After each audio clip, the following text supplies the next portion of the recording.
Hi, good morning, guys. Welcome to Pandu English Academy. I am Bhagirath Godara with new video. आज हम class 10th के 11th lesson का ये last video पढ़ेंगे। आज जो गोल्डन रेज बुक है उसके प्रोज का पार्ट पूरा हो जाएगा। इसके बाद हम उसकी पोएम्स पढ़ेंगे। हम क्या पढ़ेंगे? उसकी पोएम्स पढ़ेंगे। जो ऐसे राइटिंग ऐसे टाइप के जो लेसन हैं वो कंप्लीट हो जाएंगे, है ना। इनका सिलेबस मैंने लेसन के स्टार्टिंग में दिया था, है ना। और आज हम इस लेसन का लास्ट वीडियो है। इसका नाम है द बेट्रेल ऑफ फेथ। मैंने पढ़ा था, बताया था आपको कि ब्रिटिश जाने से पहले ब्रिटिशर होने के बारे में सोचना अच्छा है, बजाय वहां जाकर के रहना। क्योंकि जब आप वहां जाकर के रहोगे तो उन लोगों के द्वारा जो क्लेवरनेस, चतुराई की जाती है, जो लोगों को मूर्ख बनाया जाता है, जो नॉन नेटिव लोग हैं उनको जो मूर्ख बनाया जाता है, उनके प्रति जो बिहेवियर किया जाता है वो बहुत ही अजीब है। उस बिहेवियर को देख के ऐसे लगता है कि हमें यहाँ ब्रिटिशर आना ही नहीं चाहिए और इनकी कल्चर इतनी खराब है कि हमें उसके बारे में अच्छा ही सोचनी नहीं चाहिए। आगे बढ़ने से पहले हम ऐसा पढ़ेंगे। आगे बढ़ने से पहले मेरा निवेदन है कि वीडियो को लाइक करें, सब्सक्राइब करें, शेयर करें, कमेंट करें, अपने फ्रेंड्स के बीच में शेयर भी करें। देखते हैं। I am a negro. Author कहते हैं कि मैं एक निग्रो हूँ। वहां वो लोग क्या है, ओपनली तो उनका विरोध नहीं करते हैं, लेकिन ऐसी कुछ टर्मिनोलॉजी डेवलप कर रखी है जो वो ब्रिटिश लोग आपस में उसको समझते हैं कि इस वर्ड का मतलब ब्लैक है ना, और नॉन ब्रिटिशर हैं। वो ये तो नहीं चाहते कि ब्लैक लोग जो है यहाँ से चले जाएं, क्योंकि उनको पता है कि चले जाएंगे तो यहाँ हमारे जो थर्ड डिग्री जो कार्य है, थर्ड ग्रेड का जो कार्य है, जो सफाई व्यवस्था का कार्य है, वो कौन करेगा, है ना। तो ये तो चाहते हैं कि लोग यहाँ बने रहें, लेकिन उनके साथ प्रॉपरली बिहेव नहीं करते हैं, जैसा कि वो कहते हैं वैसा नहीं करते हैं। I am a negro and what had happened to me at that interview constituted to my mind battle of faith. Author कहता है कि मैं एक निग्रो हूँ। What had happened to me at that interview, उस इंटरव्यू में मेरे साथ क्या हुआ, constitute to my mind a battle of faith, उसी घटना ने मेरे दिमाग में ये सेट कर दिया कि ये विश्वासघात है। ये क्या है? विश्वासघात है। I had believed in freedom. Author कहता है कि मैं बचपन से ही फ्रीडम में विश्वास करता था। In the freedom to live in a kind of dwellings I wanted, ऐसी फ्रीडम की जहां मैं चाहूँ वहां रह सकूं, providing I am able and willing to pay the price, और जैसा मैं चाहूँ वैसा पेमेंट पे कर सकूं। In the freedom to work at the kinds of profession for which I was qualified, और मैं हमेशा ये सोचता था ऐसी फ्रीडम की जिस चीज़ के मैं लायक हूँ, जिस प्रोफेशन के मैं लायक हूँ, उस काम को मैं बहुत ही अच्छी तरह से कर सकूं और उस कार्य को करने मुझे आज़ादी हो। ऐसा वो ऑथर सोच चुका है। ऑथर जो है वो स्वतंत्रता का पसंदीदा आदमी है, वो फ्रीडम को लायक करता है।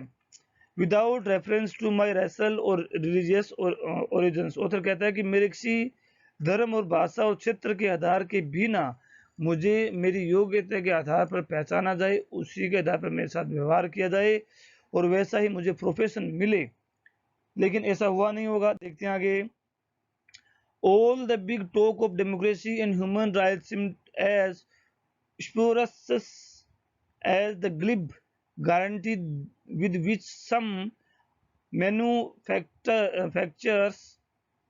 manufacturers underwrite their product in the confident hope that they will never be challenged, है ना। देखिए, all the big talk of democracy and human rights, मैंने ये बताया था ब्रिटिश लोग बड़ी बड़ी बातें करते हैं, बड़ी बड़ी बातें करते हैं कि हमारे यहाँ ह्यूमन राइट्स फॉलो किए जाते हैं, यहाँ हमारी डेमोक्रेसी है, सभी लोगों को फ्रीडम है, फ्रीडम टू स्पीक है, फ्रीडम टू लिव है, फ्रीडम टू वर्क है, इक्वलिटी है। लेकिन ये सब बड़ी बड़ी बातें जो हैं ऐसे मान लीजिए खोखली साबित हो जाती है। इन ये कहने को कुछ और है, वास्तविक रूप से ब्रिटिश लोग करते कुछ और हैं। क्या करते हैं देखते हैं। All the big talk of democracy and human rights seemed as precious as a glib guarantee with which some manufacturer underwrite the product in the confident hope, ऐसी गारंटी है जिसके अधीन कुछ जो मैन्युफैक्चरर्स जो हैं वो कुछ अपनी जो भी प्रोडक्ट बनाते हैं उस पर लिखते हैं इस कॉन्फिडेंस के साथ में that they will never be challenge, कि उनको कोई चैलेंज नहीं करेगा। The Briton at home takes no responsibility for the protestation and promises made in his name by British official overseas. Briton का मतलब ब्रिटिश के लोग जो ब्रिटेन में रहते हैं वो लोग इस बात की कोई भी गारंटी नहीं रखते, जैसे कि ब्रिटिशर, ऑफिशियल का मतलब ब्रिटिश पॉलिसी, ओवरसीज का मतलब विदेशों से जो जिन लोगों को अपने रोजगार के लिए आकर्षित करती है उनको जो प्रोमिस करती है उस प्रोमिस का ब्रिटेन के लोग, जिसको ब्रिटोन कहा गया है, वो बिल्कुल भी केयर नहीं करते हैं, वो इसकी अवहेलना करते रहते हैं। आगे हम देखते हैं, I reflected on my life in USA there when prejudice is felt is it is open, obvious and blunt, and white man makes his position very clear and black men fight those prejudice with equal openness and favor using every constitutional device available to him। आगे देखिए, अभी British जो है, ये जो author जो है, अब कंपैरिजन करता है कि जब वो अमेरिका में रहता था, अमेरिका में भी रेशियल फीलिंग्स है, भेदभाव की भावना या जातिगत भावना, काले गोरे की भेदभाव की भावना, क्षेत्रवाद की भावना, ये है।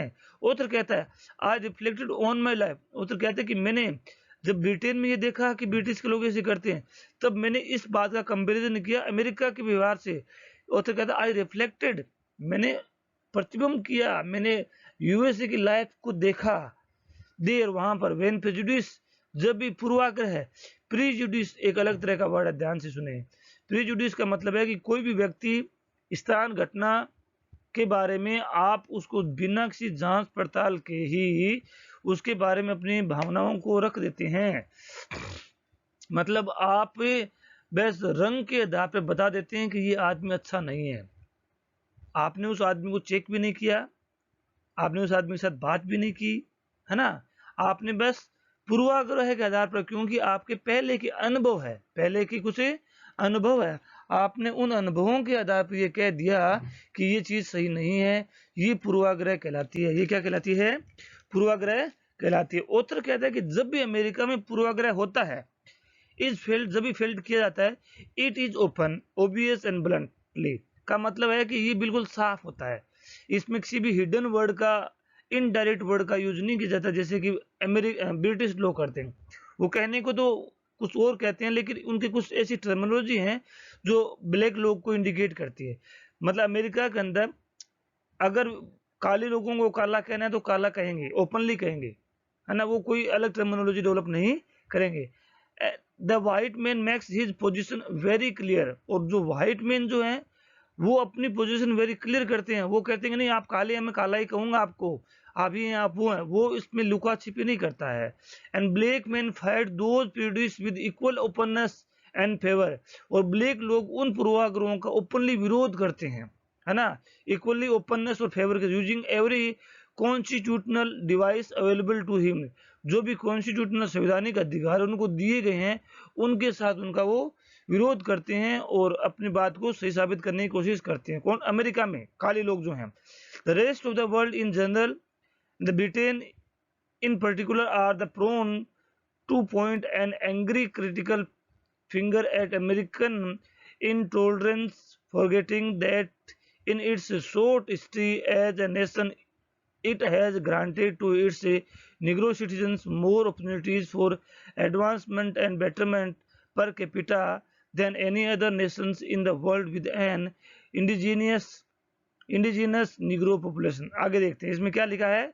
The rest of the world in general and Britain in particular are prone to point an angry official critical finger at American intolerance, है ना, forgetting that in its short history as a nation it has generated its Negro citizens more opportunities for advancement and betterment per capita। का मतलब है कि rest of the world in general and Britain in particular prone to point the angry critical finger, जब भी Britain के अलावा world में कहीं पर भी ब्लैक लोगों के साथ में कोई भी घटनाक्रम होते हैं तो सभी देश उसको क्रिटिकली उसका क्रिटिसाइज करते हैं, उसका विरोध करते हैं। इनटॉलरेंस, फॉरगेटिंग, वो कहते हैं ये इनटॉलरेबल है, आप भूल गए हैं दैट इन शॉर्ट हिस्ट्री, कि आपके इतिहास में as a nation it has generated its negro citizens more opportunities, कि आपके देश में निग्रो लोगों ने बहुत ज़्यादा अपॉर्चुनिटीज जनरेट की है for advancement and betterment per capita, है ना, then any other nation in the world with an indigenous negro population, जैसे कि और कोई भी निग्रो स्वदेशी निग्रो जनरेशन वाले देश, पॉपुलेशन वाले देश हैं, उनकी बजाय अमेरिका के अंदर या इन देशों में ज़्यादा अपॉर्चुनिटीज डेवलप की है, ऐसा विरोध किया जाता है। आगे देखते हैं, इस violent episode though greatly to be deplored has invariably preceded some changes, some improvement in the American Negroes' positions. The things they have granted were important enough for them to fight and die for, and those who died did not give their lives in vain. आगे देखते हैं, every violent episode, जो भी हिंसक घटनाक्रम होते हैं इसके विरोध में, इसको प्रोटेस्ट करने के लिए, though greatly to be deplored has invariably proceed some changes, इससे कुछ चेंजेस जरूर होते हैं, कुछ नए परिवर्तन जरूर देखने को मिलते हैं। Some improvement in the American Negro position, इस अमेरिकन निग्रो की पोजीशन में कुछ इम्प्रूवमेंट आते हैं। The things they have wanted were important enough for them to fight and die for, जो चीज़ें वो चाहते हैं उनके लिए उनको लड़ना और मरना बहुत ज़रूरी है, क्योंकि बिना लड़े और बिना आंदोलन की ये चीज़ें उनको मिलने वाली नहीं होती। And those who die did not give their life in vain, और जो लोग मरते हैं वो अपना जीवन ऐसे ही खत्म नहीं कर देते, मतलब जो लोग कोई मर भी जाता है आंदोलन के अंदर तो उसके जीवन को निरर्थक नहीं जाने देते हैं। उस तरह के आंदोलन जिसको किया गया है उससे लोगों को कुछ न कुछ अधिकार प्रोवाइड करवाए जाते हैं। आगे बढ़ते हैं, फर्दरमोर इससे आगे, American negroes have been generally established in community in which their ability as laborer, artisans, doctor, lawyers, scientists, educators, entertainers have been directly and indirectly of benefit to that community.